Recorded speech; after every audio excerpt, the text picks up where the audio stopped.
بسم الله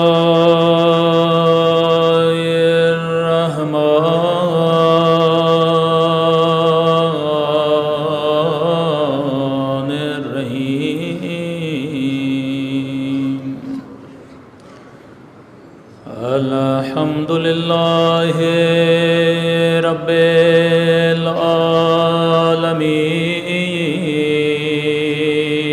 العالمين الحمد لله كما هو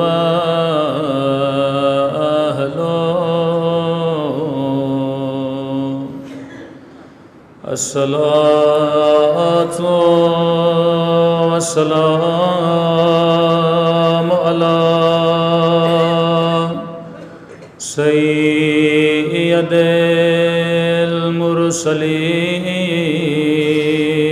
المرسلين وخاتم النبيين أبي القاسم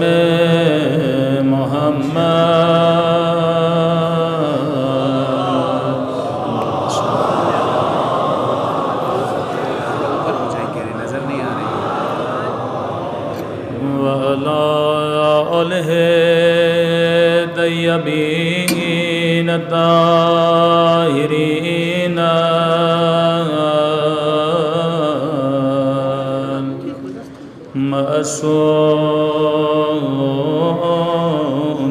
معصومين سب مل کے مولا کے ظہور کی دعا اللہم کل ولیک حجت ابن الحسن صلواتک علیہ وعلى آبائه في هذه الساعة وفي كل وليا وحافظا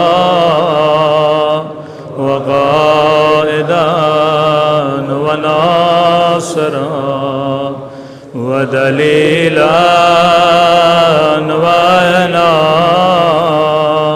حتى تسكنه أرضك وتمتعه فيها طويلا برحمتك يا أرحم الراحمين اشرح لي صدري ويسر لي أمري واحلل عقدة من لساني يفقهوا قولي أما بعد فقد قال رسول الله صلى الله عليه وآله وسلم إن الحسين مصباح الهدى وسفینۃ النجات صلوات پڑھے محمد وآل محمد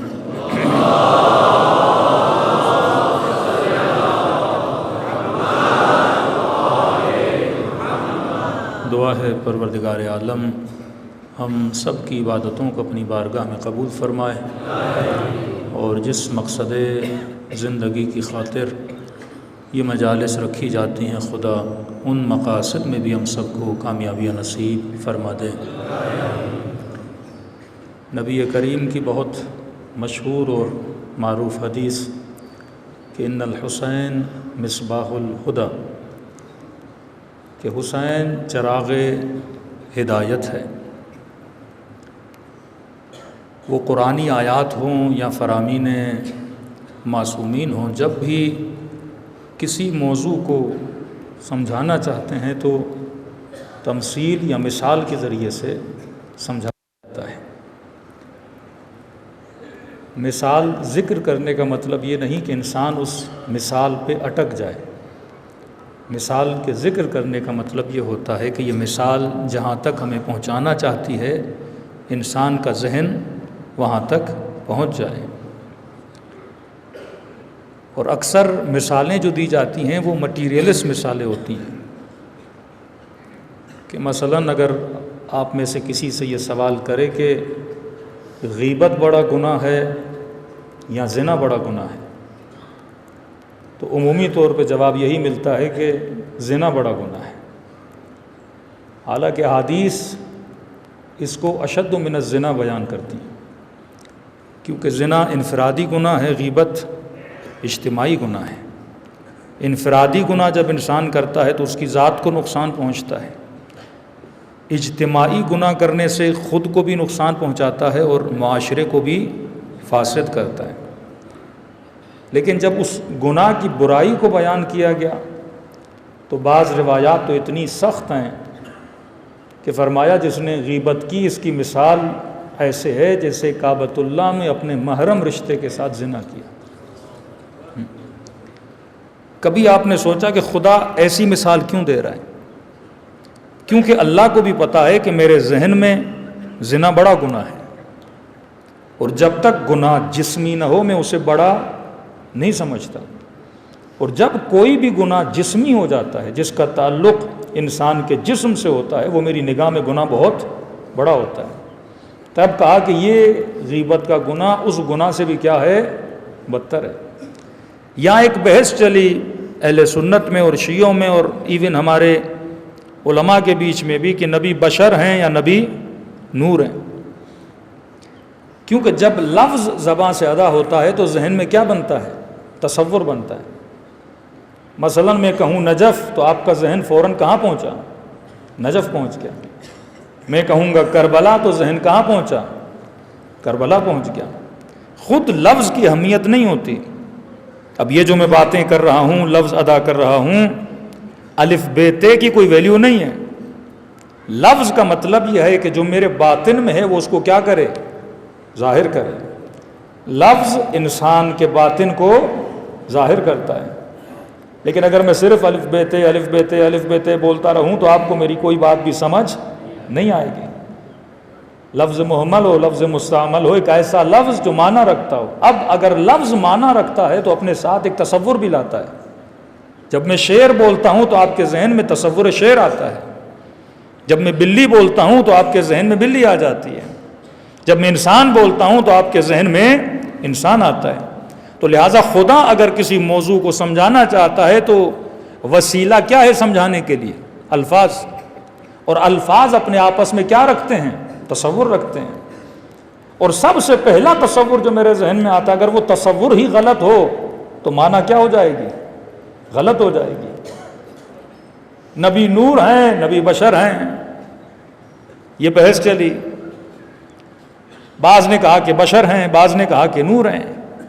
جنہوں نے دلیل دی بشر ہیں ان کی دلیل یہ تھی کہ بھائی نبی ملائکوں سے افضل ہیں اور ملائک نور ہیں، اور نبی خود کہہ رہے ہیں انما انا بشر مثلکم، میں تمہاری طرح کیا ہوں؟ بشر ہوں۔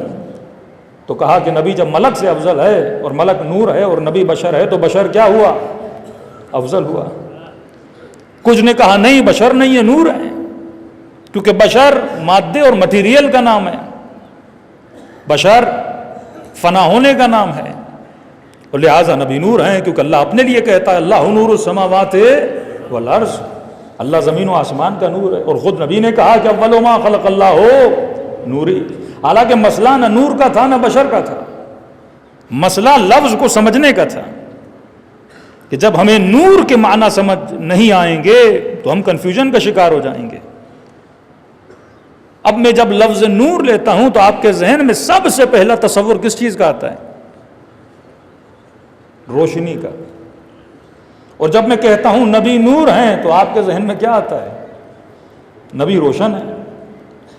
تو کیا واقعاً اہل بیت علیہ الصلوۃ والسلام یا رسول خدا اگر کسی گلی سے گزرتے تھے تو کیا یہ مثال ایسے ہے کہ جب گلی سے گزرتے تھے تو جس طرح ایک بلب روشن ہوتا ہے کیا گلی اس طرح روشن ہو جاتی تھی؟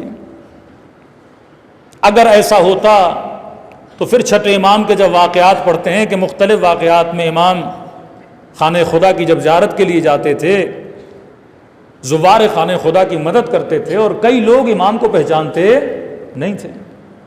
اگر چہرے سے لائٹ نکل رہی ہوتی جو ہمارے ذہن میں تصور نور ہے، اگر چہرے سے روشنی نکل رہی ہوتی تو ہر بندے کو پہچاننا چاہیے تھا کہ یہ کون ہے؟ یہ میرا امام ہے۔ لیکن وہ شخص کہتا ہے کہ جب میں نے دیکھا یہ اتنی خدمت کر رہا ہے زوار خانہ خدا کی، اور میں نے رات کے اندھیروں میں سے مناجات کرتے ہوئے سنا، تو یہ آواز مجھے جانی پہچانی لگی، ارے اس آواز کو تو میں نے مدینے میں سنا ہے۔ اور جب میں آگے بڑھا اور چہرے پر نگاہ پڑی تو مجھے پتا چلا یہ میرا چھٹا امام موجود ہے۔ ایسا نہیں کہ اہل بیت اگر گلی میں چلتے تھے یا گھروں میں آتے تھے تو جس طرح آپ کے بلب کی روشنی ہوتی ہے اسی طرح سے ان کے چہروں سے کیا نکلتا تھا؟ نور نکلتا تھا۔ ہاں اگر چاہتے اپنی نیت اور ارادے سے گلی کو روشن کر سکتے تھے، اگر چاہتے تو پوری کائنات کو بھی نورانی کر سکتے تھے۔ تبھی ملتا ہے کہ جب مولا کا ظہور ہوگا اکثر لوگ یہ کہیں گے ہم نے دیکھا تھا پر پہچانا نہیں تھا۔ یہ نہیں نور کا مطلب کہ چہرے سے کیا نکل رہا ہو، روشنی نکل رہی ہو۔ اب نور سے مطلب کیا ہے؟ کیونکہ جب ہمارا تصور ہی لفظ سے غلط ہے تو ہماری معرفت بھی کیا ہو جاتی ہے؟ غلط ہو جاتی ہے۔ اصل مسئلہ امت میں مسلمانوں میں کس چیز کا ہے؟ لفظوں کا مسئلہ ہے نا۔ ایک بندہ ایک لفظ سے ایک معنی لے رہا ہے، دوسرا بندہ لفظ سے دوسری معنی لے رہا ہے۔ اور خدا بھی جب سمجھانا چاہتا ہے تو کن چیزوں کے ذریعے سمجھاتا ہے؟ الفاظ کے ذریعے سمجھاتا ہے۔ تو فرمایا نور سے مراد روشنی نہیں ہے، نور سے مراد علم ہے۔ جو علم خدا دادی علم ہے جو اہل بیت علیہ الصلوۃ والسلام کو ملا، لیکن نور کی تشبیہ کیوں دی گئی؟ یہ بولا جاتا ہے یہ علم ہے، جبکہ علم کی تعریف بھی آتی ہے تو بولا جاتا ہے العلم نور، علم کیا ہے؟ نور ہے۔ علم کو روشنی کیوں بولا جاتا ہے؟ کیونکہ علم چھپی ہوئی چیزوں کو ظاہر کر دیتا ہے۔ آپ ابھی امام بارگاہ میں بیٹھے ہیں، پچھلے کمرے میں کیا ہے، کون ہے، آپ کے پاس علم نہیں ہے، وہ چیز آپ سے کیا ہے؟ غائب ہے، چھپی ہوئی ہے۔ لیکن مثلا میں اس کمرے سے آیا ہوں، مجھے پتا ہے کہ وہاں پہ کیا ہے، تو وہ میرے لیے کیا ہے؟ ظاہر ہے، آپ کے لیے کیا ہے؟ غائب ہے۔ تو نبی نور ہے، مطلب کائنات کا علم جو ہمارے لیے غائب ہے، ہمیں پتہ نہیں ہے، وہ علم سارا حضرت مصطفیٰ کے پاس موجود ہے۔ کہ جب علم آتا ہے تو جو پتہ نہیں ہے اس کا پتہ لگ جاتا ہے۔ تبھی فرمایا حسین کی مجلسوں میں آؤ، یہاں نور ملتا ہے۔ نور کا مطلب کیا ہے؟ بندہ نورانی بنتا ہے۔ یہ تو نہیں آپ مجلس سے نکلیں گے اور آپ کو 8-10 لائٹیں لگ جائیں گی اور گلی میں جاؤ گے تو لوگ کہیں گے بڑا روشن ہو گیا بندہ۔ ہاں، نور کا مطلب کیا ہے؟ مطلب علم لیتے ہو، تمہارے ذہنوں کو ذکر حسین روشن کرتا ہے، تمہارے ذہنوں کو علم ملتا ہے، اور زندگی گزارنے میں انسان کو کیا ملتی ہیں؟ آسانیاں ملتی ہیں۔ اب رسول نے اس حدیث میں اسی طرح سمجھانے کی کوشش کی کہ ان الحسین مصباح الہدی، حسین چراغ ہدایت ہے، لفظ استعمال کیا چراغ کا۔ اب آپ اگر گلگت سے مثلا اسکردو جاؤ، بلتستان جاؤ اور گاڑی رات کو لے کر جا رہے ہو، اب روڈ کو کون دکھاتا ہے؟ جو گاڑی کی ہیڈ لائٹ ہوتی ہے، چراغ ہوتا ہے، اس کا کام کیا ہے؟ روڈ دکھائے۔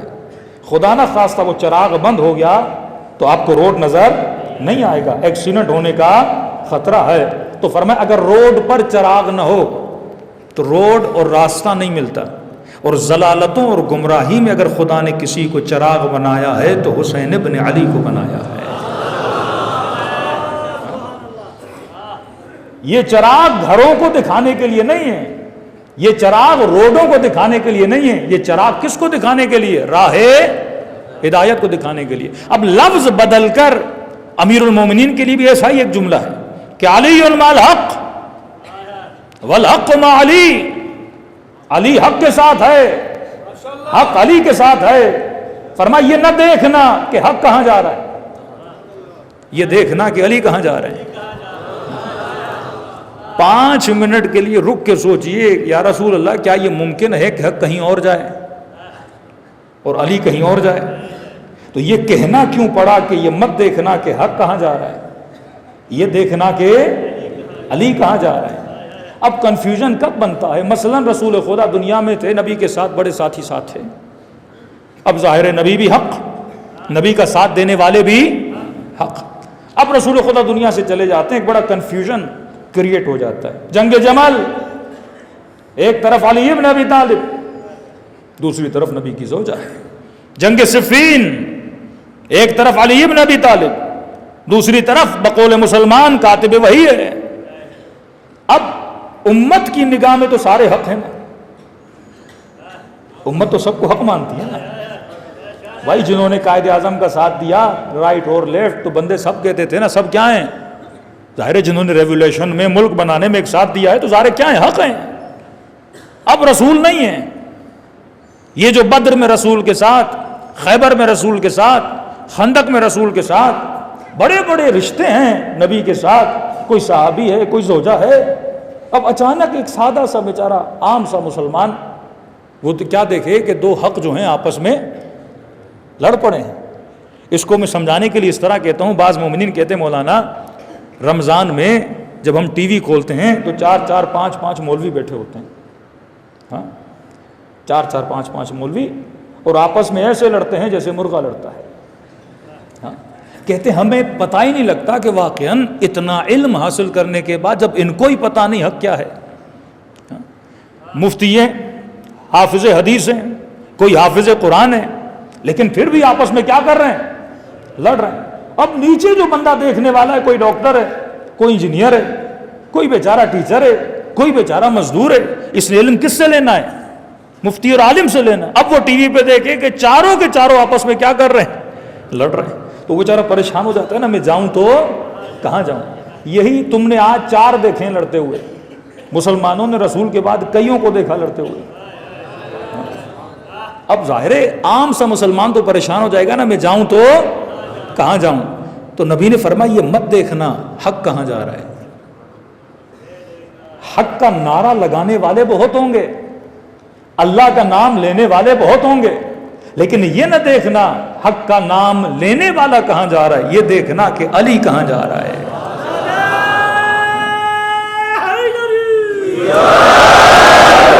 جہاں جہاں علی جائے گا وہیں پر حق جائے گا. اب اس کو سمجھانے کے لیے ایک اور آسان آپ کو مثال دے دوں. دیکھیے آپ سارے لوگ ایک عالم کی عزت کرتے ہو، کیا یہ عزت میری ذاتی ہے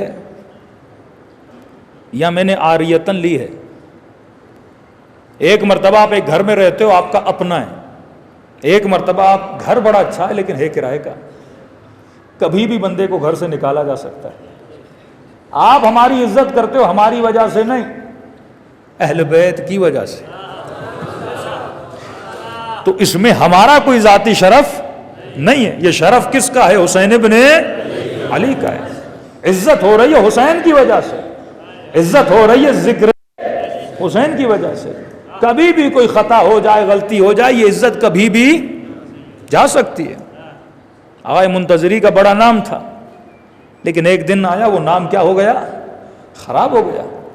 کبھی عزت آتی ہے اور کبھی عزت چلی جاتی ہے، کیونکہ یہ عزت میری ذات کا حصہ نہیں ہے. میں نے لی ہے کس سے؟ آل محمد سے لی ہے. اللہ کی عبادت کروں گا تو اللہ سے عزت ملے گی. اور آسان کر کے سمجھاؤں، آپ مثلا بریانی کھا رہے تھے اور بریانی میں نمک تھا، تو آپ نے کہا کہ اس چاول میں اور اس چاول کے اندر نمکینی کہاں سے آئی؟ تو جواب کیا ملے گا؟ نمکینی آئی نمک سے. آپ نے پانی پیا، پانی میٹھا تھا، آپ نے کہا اس پانی کے اندر مٹھاس کہاں؟ تو کسی نے کہا شہد شکر سے آئی. چاول میں نمکینی کہاں سے آئی؟ نمک سے آئی. چاول خود نمکین نہیں ہوتا، وہ نمک سے نمکینی لیتا ہے. پانی خود میٹھا نہیں ہوتا، وہ شہد یا شکر سے مٹھاس لیتا ہے. لیکن اگر کوئی جوان یہ پوچھے مولانا نمک کی نمکینی کہاں سے آئی، آپ بولو گے نمک کی نمکینی اس کے ذات کے اندر ہے. آپ بولو گے شہد کی مٹھاس کہاں سے آئی، شہد کی مٹھاس اس کے ذات کے اندر ہے. تو سب کسی نہ کسی سے حق لیتے ہیں، علی کی ذات کے اندر حق ہے.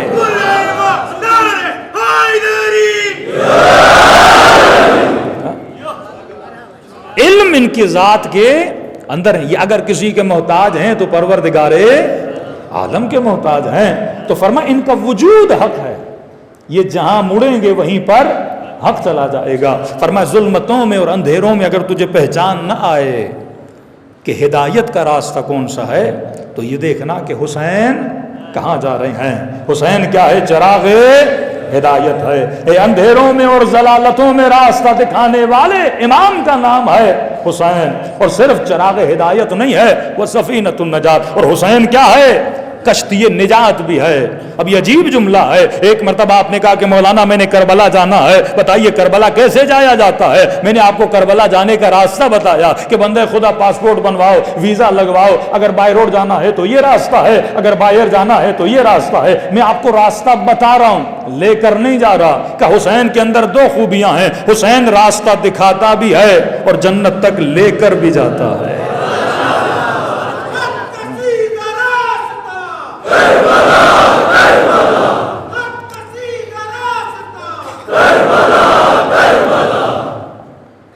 فرمایا یہ کشتی نجات ہے، یہ صرف راستہ دکھاتا نہیں ہے، یہ نجات کی کشتی ہے، یہ تجھے سوار کر کے اور معاشروں کے بھنور سے نکال کر جنت تک پہنچاتا بھی ہے۔ اور یہ وہی کشتی ہے جس میں آج مجلس حسین میں آپ آ کر سوار ہو گئے ہیں۔ لیکن سوار یہ ہے کہ بندہ ہمیشہ سوار رہے، یہ نہیں کہ مجلس کے بعد کشتی سے اتر کے چلا جائے۔ اگر ہمیشہ اس کشتی میں سوار رہو گے تو تمہارا راستہ بالآخر کہاں تک پہنچے گا؟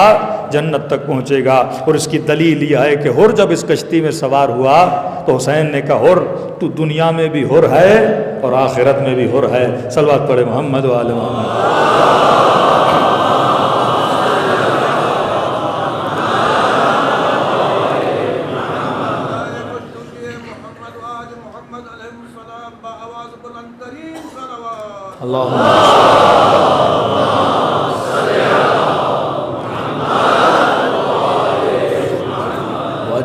آواز اگر تھوڑی بڑھا دیں کہ وہ 3 دن میں پھر گلے کا ستیاناس ہو جائے گا اگر اس طرح رہا۔ صلوات پڑھے محمد و آل محمد۔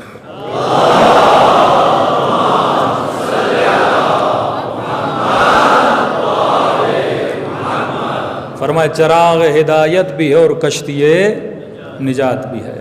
اب اکثر شیعیان حیدر کرار جب مجلس میں آتے ہیں تو ہم سے ایک سوال ہوتا ہے کہ تم کیا کرنے جا رہے ہو؟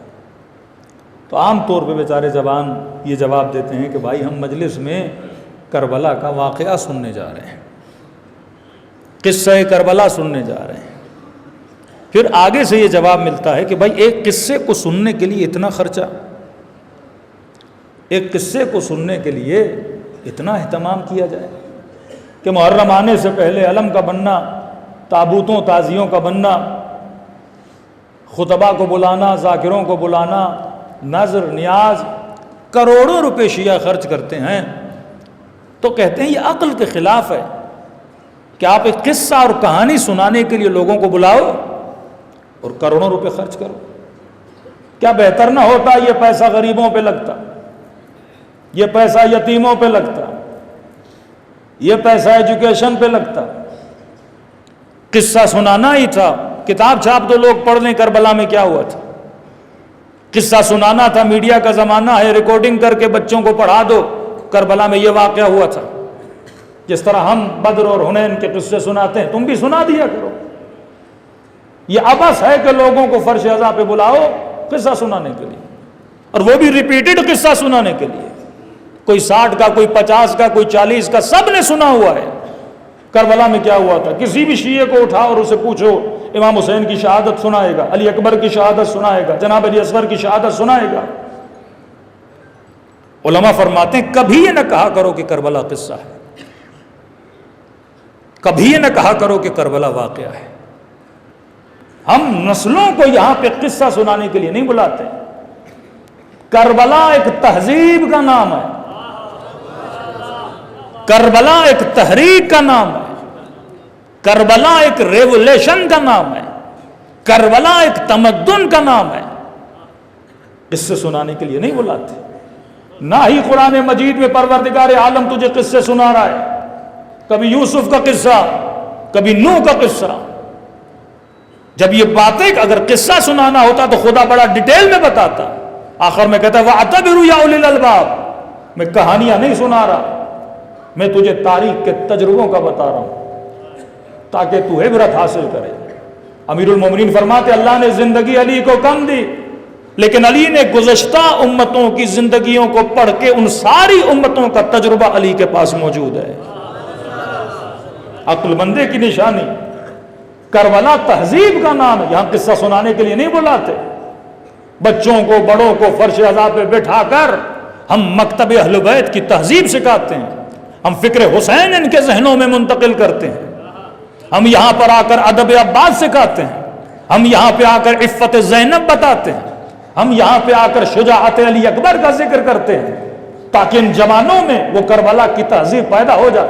تبھی آیت اللہ فلسفی کہتے ہیں جب ایران کے کچھ اہل سنت کے علاقوں میں گئے اور وہاں پہ دیکھا کہ بے راہ و روی بہت بڑھتی جا رہی ہے, بے دینی بہت بڑھتی جا رہی ہے, انہوں نے علماء اہل سنت کو جمع کیا اور امر بالمعروف پہ بڑی تاکید کی کہ کیا ہوا, مسجدوں میں رش کم ہے, حجاب کم ہوتا جا رہا ہے, معاشرے میں بڑھتا جا رہا ہے. کہ علماء امت تبلیغ کیوں نہیں کرتے, لوگوں کو راہ راست پہ کیوں نہیں بلاتے؟ مسجدیں تجھے بنا کر دی ہیں, جمعے تمہارے پاس ہیں, لاؤڈ اسپیکرز تمہارے پاس ہیں, کیوں نہیں کرتے؟ اور فلسفی کہتے ہیں جب میں نے آدھے گھنٹے تقریر کی اور تقریر ختم ہوئی, ایک عالم اہل سنت کھڑا ہو گیا, کہنے لگا آغا فلسفی جو نعمت آپ کے پاس ہے وہ نعمت ہمارے پاس نہیں ہے. آغا فلسفی خدا کی قدر جانو, جو نعمت تمہارے پاس ہے وہ ہمارے پاس نہیں ہے. آغا فلسفی نے کہا کیا کہنا چاہتے ہو؟ کہ بڑی مشکل سے ہم لوگوں کو جمعے میں بلاتے ہیں, وہ بھی پیر سن لوگ آتے ہیں, خواتین ہمارے ہاں جمعے میں نہیں آتی, تھوڑی بہت تبلیغ کر لیتے ہیں, ڈیلی نماز میں اتنے لوگ نہیں آتے. کہ تم شکر خدا کرو کہ خدا نے تجھے حسین جیسی نعمت عطا کی ہے. کسی قوم کے پاس یہ نعمت نہیں ہے کہ ہر عمر کا بندہ فرش عزا پہ بیٹھا ہوتا ہے, جوان بھی ہے, بوڑھا بھی ہے, آفیسر بھی ہے, خواتین بھی ہیں, بچے بھی ہیں.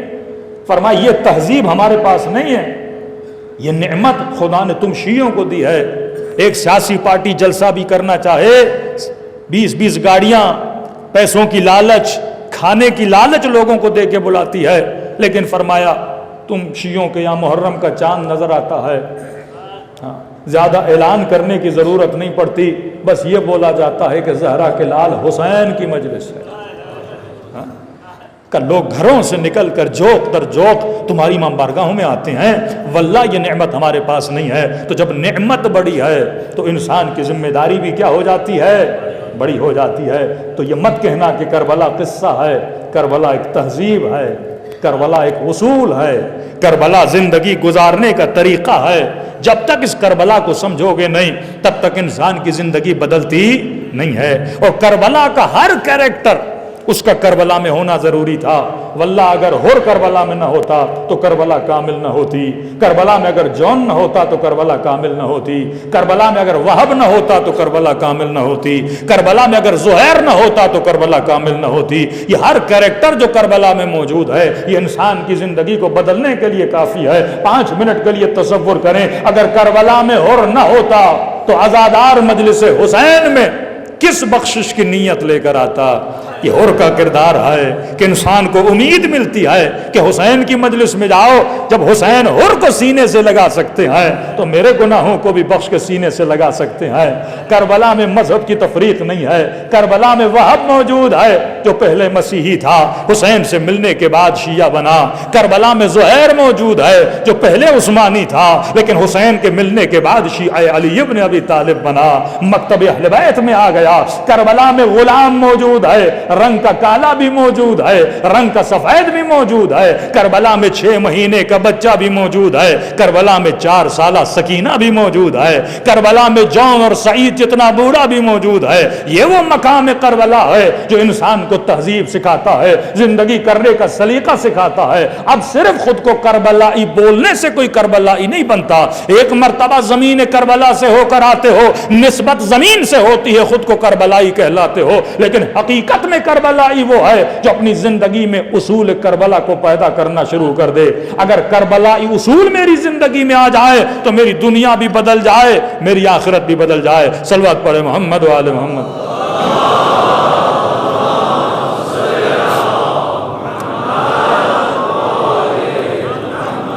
واجل فرجہم.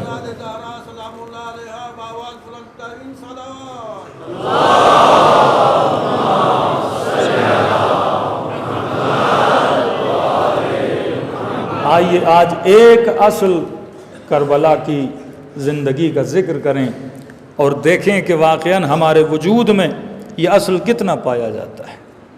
اصول کربلا اگر ہماری زندگی میں نہیں تو میرے عزیز زندگی کربلا ہی نہیں۔ 3 دن میں جتنا بیان کر سکے بیان کریں گے۔ ایک سب سے بارز ترین اصل، یعنی جو سب سے زیادہ نظر آتا ہے کربلا میں امام حسین کی زندگی میں اور اولاد امام حسین کی زندگی میں، وہ اصل کون سا ہے؟ کربلا میں ایک چیز نظر آتی ہے اور اس کا نام ہے خوف پروردگار عالم۔ تیرے اندر یہ نشانیاں نظر نہ آئیں تب تک نہ سمجھنا کہ تیرے اندر خوف پروردگار عالم ہے۔ خوف خدا ہونے کی نشانیاں ہوتی ہیں۔ جس طرح ہم شیعہ ایک بہت بڑا دعویٰ کرتے ہیں، وہ یہ ہے کہ ہم کہتے ہیں ہمارے سینوں میں غم حسین ہے۔ ہمارے بھائی بھی کہتے ہیں ہمارے سینوں میں غم امام حسین ہے۔ ہم کہتے ہیں یزید بہت برا تھا۔ ہمارے بھائی بھی کہتے ہیں یزید بہت برا تھا، لیکن کہتے ہیں ہم ماتم نہیں کرتے، ہم تمہاری طرح گریہ نہیں کرتے۔ ہم اس کی دلیل کیا دیتے ہیں؟ ہم کہتے ہیں غم کیفیت باطنی ہے۔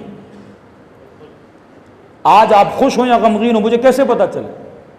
بندہ ہنسے گا تو کہوں گا خوش ہے، بندہ روئے گا تو کہوں گا غمگین ہے، بندہ شرمندہ ہوگا چہرہ لال ہو جائے گا تو کہوں گا کیا ہو رہا ہے؟ شرمندہ ہو رہا ہے۔ حب اور بغض باطنی کیفیت ہے، باطن جب تک ظاہر نہ ہو تو پتہ نہیں لگتا۔ ہم نے کہا جب تک آنکھوں سے آنسو گریں گے نہیں تو مجھے کیسے پتا کہ دل میں غم حسین ہے؟ کیفیت باطن ہے۔ جب تک باطن، آج مثلا اہل سنت کے بہت بڑے عالم طارق جمیل صاحب جب واقع کربلا پڑھتے ہیں اور آنکھوں سے آنسو بہتے ہیں تو ہم کہتے ہیں نا اس کے دل میں غم حسین موجود ہے۔ یہ کیسے ممکن ہے؟ تو ایک عام سا ڈرامہ دیکھتا ہے، ڈرامہ جس میں کوئی ایموشنل سین آتا ہے تو رو پڑتا ہے، ایموشنلی انسان رو پڑتا ہے۔ تو کیسے ممکن ہے تو یہ سنے کہ فرزند رسول کو کربلا کے میدان میں کاٹا گیا، نواسیوں کو تماچے مارے گئے، اور وہ دعوی محبت بھی کرے لیکن آنکھوں سے آنسو نہ گرے؟ ہر شے کی نشانی ہوتی ہے۔ معصوم فرماتے ہیں اگر دل میں خوف پروردگار عالم ہے تو خوف خدا کی 5 نشانیاں ہیں۔ یہ صرف کہنا کافی نہیں کہ میرے دل میں خوف خدا ہے۔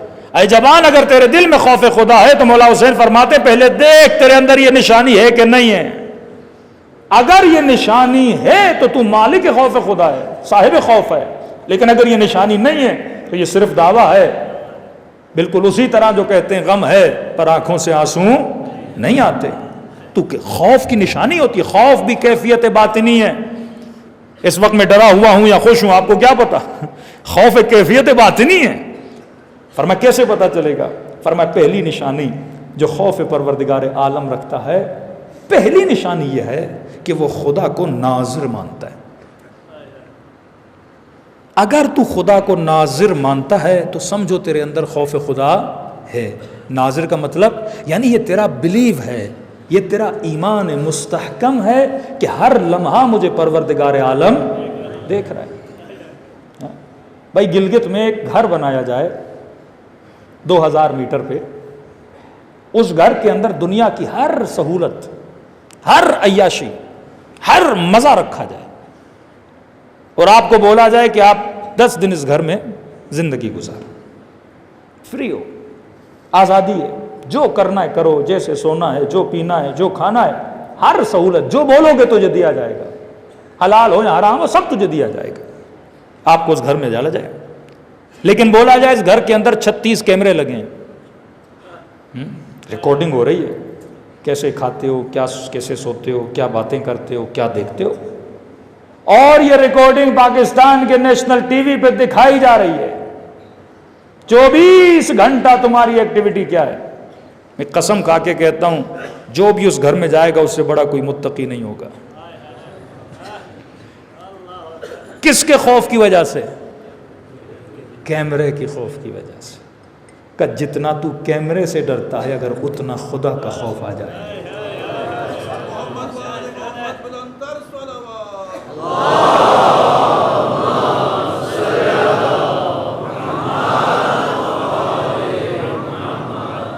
جتنا تیرے دل میں کیمرے کی آنکھ کا خوف ہے اتنا اگر اللہ کی آنکھ کا خوف ہو جائے، عین اللہ الناظرہ، اللہ کی وہ آنکھ جو کیا کر رہی ہے؟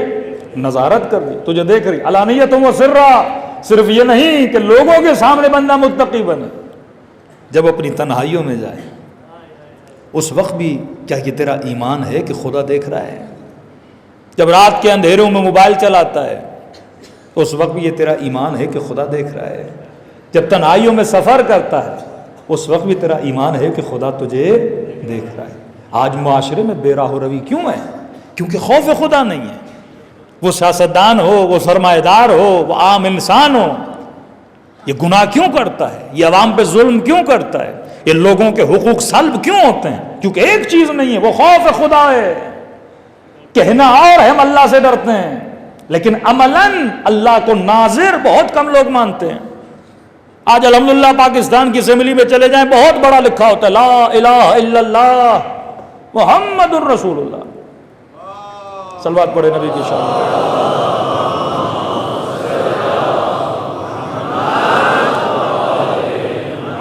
لیکن اس لا الہ الا اللہ اور محمد رسول اللہ کا خوف اس اسمبلی میں بیٹھے ہوئے کتنے لوگوں کے دلوں میں ہوتا ہے؟ آپ کی عدالتوں کے پیچھے لکھا ہوتا ہے کہ عدالت کرو بالقسط، لیکن کتنے فیصلے بالقسط ہوتے ہیں یا قسطوں میں ہوتے ہیں؟ کہنا اور ہے، حقیقت میں خدا کو ناظر ماننا اور ہے. آج جس چیز کی کمی برملا پائی جاتی ہے وہ خوف پروردگار عالم ہے، خوف خدا نہیں پایا جاتا. اور خوف خدا کی نشانی یہ ہے کہ ہم اللہ کو ناظر نہیں مانتے. تبھی بڑے بڑے چہرے عوام کے سامنے بڑے شریف، لیکن تنہائیوں کی چیزیں جب لیک ہوتی ہیں تو پتہ چلتا ہے بندہ کتنا شریف تھا.